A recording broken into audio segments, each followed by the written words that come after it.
1 Coríntios 9, versículos de 18 a 27, por Peter Amsterdã.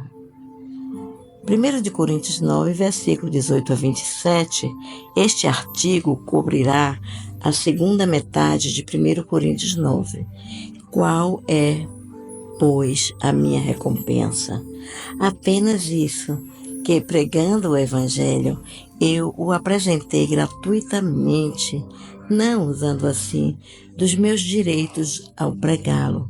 1 Coríntios 9, versículo 18. Para muitos estudiosos, Paulo, nesta passagem, afirma a que sua pregação era uma recompensa em si mesma. E pregar o Evangelho gratuitamente e não fazer uso dos seus direitos de pagamento era recompensa suficiente. Entretanto, devemos considerar uma interpretação alternativa, vista que no versículo anterior, Paulo afirmou que se ele fizesse isso por sua própria vontade, ele teria uma recompensa e, se não, estaria simplesmente cumprindo uma incumbência que lhe fora confiado. 1 Coríntios 9, versículos 17. Por essa nova leitura da passagem, entendemos que Paulo sabia que um dia receberia uma recompensa por ter pregado sem remuneração. Cristo o recompensaria por não buscar o seu próprio benefício. Porque, embora seja livre de todos, fiz-me escravo de todos para ganhar o maior número possível de pessoas. 1 Coríntios 9, 19. Por viver na região mediterrânea, Paulo estaria acostumado ao contato com várias culturas. Por isso, decidiu não exercer seu direito de seguir as normas das suas próprias opiniões culturais, nem insistir em usufruir destas liberdades que o Evangelho lhe concedia. Ele começou com uma forte afirmação: sou livre de todos, ao reivindicar seus status de homem livre. Paulo declarou não precisar se conformar com as preferências dos outros. Mesmo assim, por livre e espontânea vontade, tornou-se servo de todos, renunciando aos direitos da sua própria preferência para servir a outra pessoa, para assim conquistar o maior número possível de convertidos e divulgar o reino de Cristo. Tornei-me judeu para com judeus, a fim de ganhar os judeus. Para os que estão sujeitos à lei, tornei-me como se estivesse sujeito à lei, embora eu mesmo não esteja debaixo da lei, a fim de ganhar os que estão debaixo da lei. Para os que estão sem a lei, tornei-me como sem lei, embora não esteja livre da lei de Deus, e assim sob a lei de Cristo, a fim de ganhar aqueles que não têm a lei. Para demonstrar até que ponto estava disposto a seguir este princípio, Paulo descreveu dois aspectos diferentes do seu ministério multicultural. Ele ministrava tanto aos que estavam sob a lei, o povo judeu sob a lei mosaica, quanto aos que não tinham a lei, os gentios. Naquela época, algumas diferenças entre esses dois grupos eram muito acentuadas. Crenças religiosas, práticas morais, costumes culturais, relações familiares, sistemas legais, vestimentais, feriados e hábitos alimentares eram muito diferentes entre judeus e os gentios. Essa diversidade oferece que Paulo adotasse grande flexibilidade para cativar pessoas de ambos os grupos e trazê-las,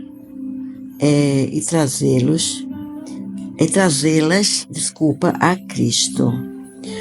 O termo debaixo da lei se refere ao modo de vida judaico sob a lei mosaica, mesmo sendo de etnia judaica.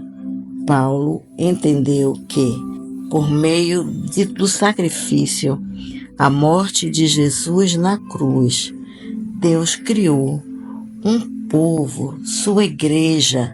Não há distinção entre judeu e gentios. Gálatas 3, versículo 28.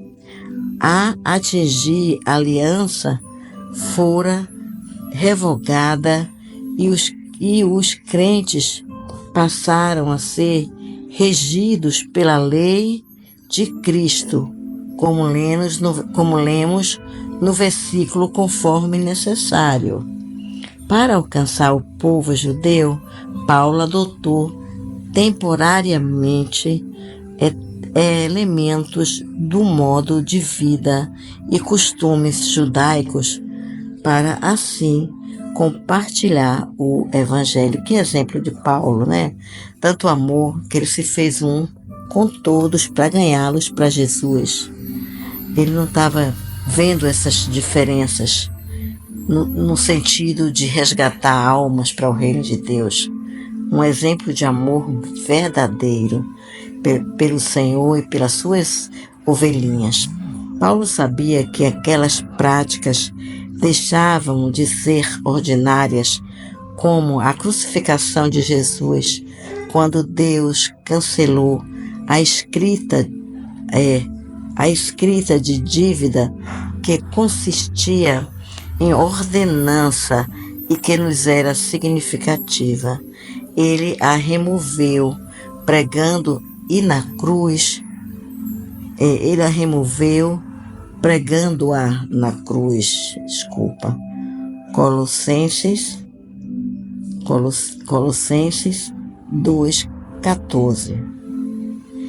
Entretanto, tal era o seu desenvolvimento pela comunidade judaica que Paulo observava os seus costumes e suas leis quando estava com eles, para que o evangelho crescesse em suas vidas. Observem que, por não estarem sujeitos à lei mosaica, os gentios estavam separados da comunidade de Israel, sendo estrangeiros quanto às alianças das promessas, sem esperança, sem Deus no mundo. Efésios 2, versículo 12. Sem a orientação das Escrituras, ensinando-lhes a adorar a Deus, seguiam rituais e estilos de vida pagos, sem as restrições da lei e dos costumes judaicos. Embora Paulo não aprovasse o estilo de vida pagão, seguia os seus costumes, leis, quando estava entre eles, para que o evangelho pudesse ser espalhado entre os gentios. Paulo era flexível ao passar de uma comunidade para a outra, mas também sabia quando estabeleceu limites. Quando ele estava com os judeus religiosos, lembrava-se de que não estava mais sujeito à lei, embora eu mesma não esteja debaixo da lei. Da mesma forma, quando os gentios que não observavam as leis das Escrituras, Paulo conformou seu comportamento externo a deles de várias maneiras, sem se desviar ao paganismo, pois seu objetivo era levar as pessoas ao conhecimento do único Deus verdadeiro. Embora fosse livre para observar os costumes culturais, modos de vida locais, Paulo era obrigado a obedecer à lei de Cristo. Embora não estejais livre da lei de Deus, e sim sob a lei de Cristo. A lei de Cristo não se opõe à lei mosaica. O próprio Jesus disse: não pensem que eu vim abolir a lei ou os profetas. Não vim abolir a lei. Mateus 5, versículo 17. Quando Paulo se refere à lei de Cristo, ele fala dos ensinamentos morais de todas as Escrituras conforme ensinados por Cristo e os seus apóstolos. Paulo afirmou que a lei de Deus devia ser um guia para os cristãos. Em Romanos 2, de 25 a 29 e 1 Timóteo 1, 8. Ao mesmo tempo, deixou claro que a lei de Deus para os cristãos é interpretada à luz da vinda de Cristo e, portanto, tornou-se a lei de Cristo. Para com os fracos, tornei-me fraco, para ganhar os fracos. Tornei-me tudo para com todos, para, de alguma forma, salvar alguns. 1 Coríntios 9, 22. Que exemplo de Paulo, né? É o que devemos ser quando verdadeiramente somos pessoas nascidas de novo, cheias do Espírito de Deus, que tenha verdadeiramente esse amor do Senhor no coração. E essa visão não é uma coisa superficial, mas é uma coisa profunda, porque Paulo realmente teve uma conversão muito maravilhosa. Obrigado, Jesus, por Paulo, que é um exemplo, nos ensinando tanto. Paulo acrescentou outro grupo de pessoas, além dos judeus e dos gentios, que chamou a atenção para a sua preocupação com a igreja de Corinto. Os fracos. As pessoas fortes e cultas na igreja de Corinto se recusavam a fazer concessões aos seus pares que consideravam fracos. Os fortes argumentavam que tinham liberdade de comer carne sacrificada aos ídolos, uma vez que ídolos não têm existência real, mas ao fazê-lo pecavam contra irmãos e contra irmãs mais fracos que tropeçavam nessa prática. Veja 1 Coríntios 8, de 4 a 7.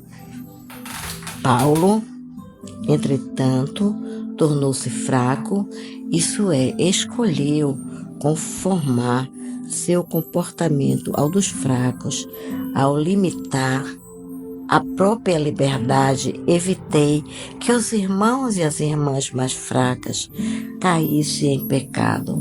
Os fortes entendidos de Corinto compreenderam seus direitos, mas esqueceram a importância do amor pelos outros e que o descaso para com os fracos na igreja de Coríntio acabara por trazer o julgamento de Deus.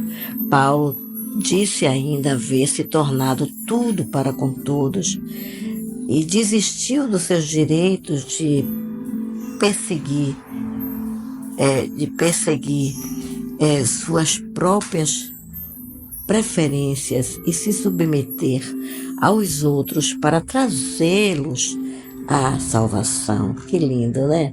Sua principal preocupação era construir o reino de Cristo, alcançando os perdidos e trazendo-os à fé e a nova vida em Cristo. Ele não permitiu que a sua própria liberdade interferisse em levar outros a seguir o caminho de Cristo, fosse aqueles sob a lei ou não. Faça tudo isso por causa do Evangelho, para ser coparticipante dele.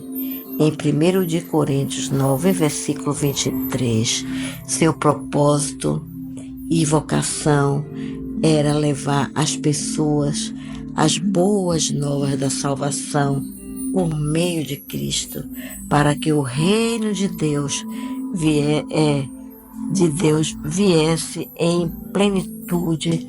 Paulo se fez servo de todos. Sabia que Deus o recompensaria e sacrificou seus próprios direitos para que pudesse compartilhar as vitórias de Deus. Isso é que é sabedoria, né? Muito sábio, Paulo. Ele se fez de tudo para com todos, para ganhá-los para o Evangelho de Cristo, a salvação, para ganhá-los para Cristo, mesmo ele sendo livre, sabendo que não era pecado, comer carne sacrificada, porque na verdade essa carne não era nada diante do poder que ele tinha de Jesus, mas ele se sacrificou a não fazer por amor aos fracos. Você não sabe que de todos os que correm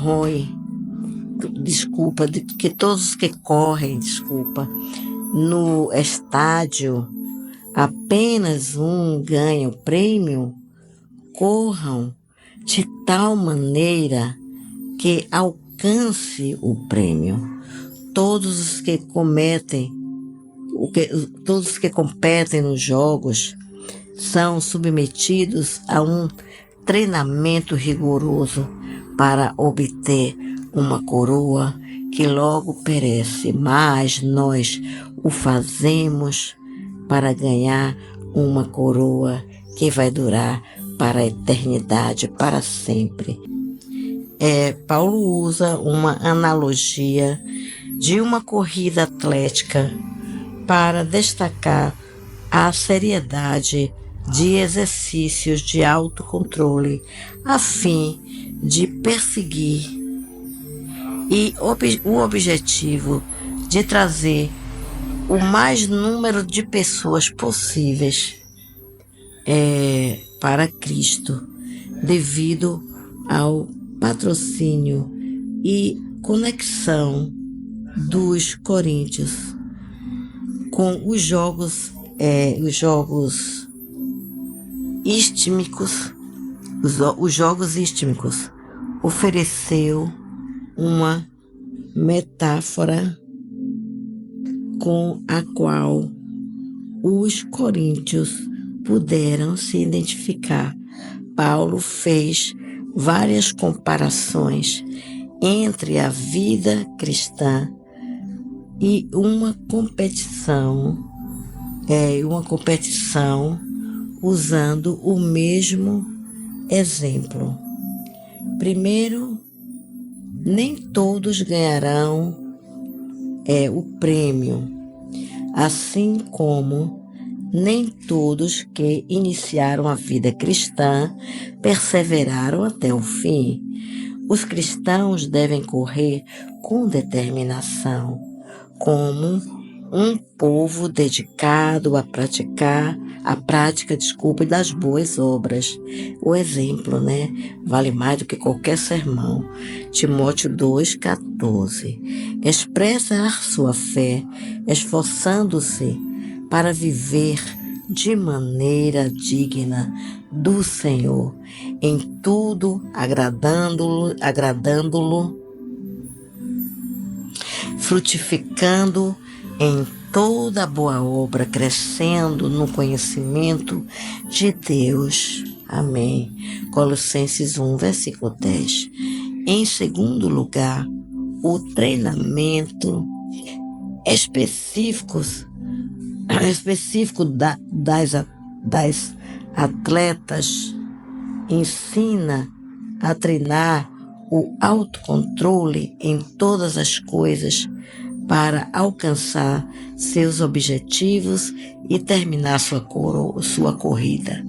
Os cristãos devem se dedicar a seguir Cristo, escolher ações que edifiquem o corpo de Cristo, seu povo, e promover o corpo de Cristo, que é o povo dele, Por isso que quando Jesus falou, se teu braço te faz tropeçar, arranque-o de ti. Não era literal o braço físico da gente, mas era do corpo, de Cristo, de cristãos fora do Espírito, que estava tropeçando outros.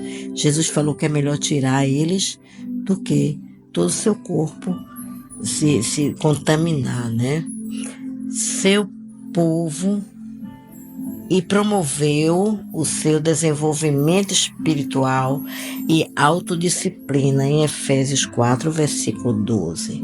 Por fim, ao contrário dos atletas que se esforçaram para obter uma coroa simbólica temporária, os cristãos reivindicaram uma coroa eterna. Segundo Timóteo 4, versículo 8, 1 de Pedro 5, versículo 4, Paulo estava se referindo aqui às recompensas eternas, como vida e glória eterna, que estão concedidas aos cristãos que persistirem em fazer o bem, buscarem glória, honra e imortalidade. Romanos 2, versículo 7. Segundo de Timóteo 2, versículo 10. Sendo assim, não corro como quem corre sem alvo e não luto como quem esmurra no ar, mas esmurro o meu corpo, faço dele o meu escravo, para que, depois de ter pregado aos outros, eu mesmo não venha a ser reprovado. 1 de Coríntios 9, versículo 27. Paulo inferiu algumas implicações morais para sua vida a partir da analogia. Sua vida cristã não era como a de alguém correndo sem alcançar nada, Correndo sem alcançar nada. Mas tinha um objetivo definido, o que ele perseguiu,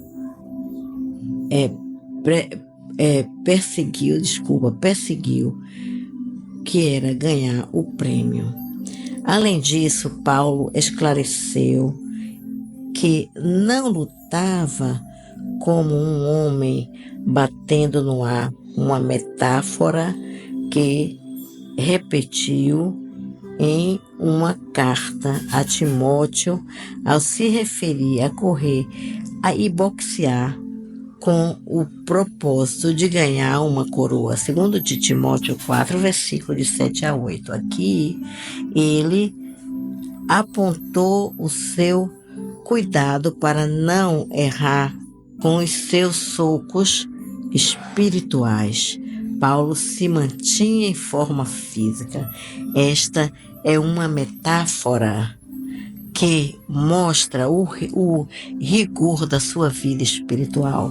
Mantenha-se em forma espiritualmente, impondo restrições a si próprio, como fazem os atletas para vencer a competição. Paulo estava falando geralmente sobre toda a sua vida espiritual, o seu foco exclusivo no objetivo de alcançar o mundo com o Evangelho. Para isso, exerceu autocontrole como um atleta em todas as áreas da sua vida. Mas, neste capítulo, Paulo também falou em como abriu mão dos seus direitos e de liberdades por causa dos outros e se fez servo de todos para que pudessem ganhar mais pessoas para Cristo. Em 1 Coríntios 9:19, ele nega a si mesmo o serviço dos outros. Foi um sacrifício que Paulo sabia ser necessário. Usei-o como um exemplo para os coríntios conseguirem, pois se ele, na condição de apóstolo, estava disposto a fazer tais sacrifícios, os coríntios deveriam estar dispostos a fazer o mesmo. Que linda mensagem. Obrigado, Jesus, por Paulo, Senhor.